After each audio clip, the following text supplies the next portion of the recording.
कोणत्या गोष्टीवरती घमंड करायचा नाही. देवाची भक्ती करायची. भक्ती अशी करायची की त्या भक्तीच्या जीवावरती देवानं कधीतरी आपल्याला जवळ करावं. काय करावं? जवळ करावं. कधीतरी भक्ती अशी करायची. मला सांगायचंय तुम्हाला, जीवनामध्ये भक्ती अशी करायची.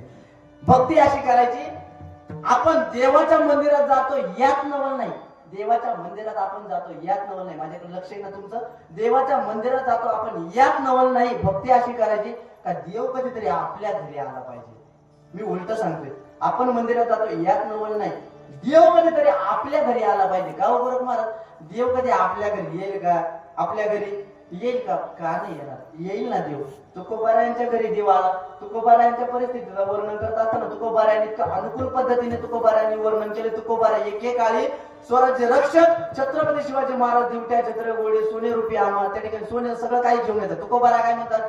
सोने रुपये आम्हा मृतिके समान माणिक पाषाण खडी जैसी. म्हणजे सगळं काही त्या ठिकाणी सोडून देतात. नको मला. म्हणजे छत्रपती शिवाजी महाराज त्यांना घेऊन आले तरी ते नको म्हणतात. आणि एकीकडे तुकोबाराय म्हणतात, आम्ही सदैव सुडके जवळ येता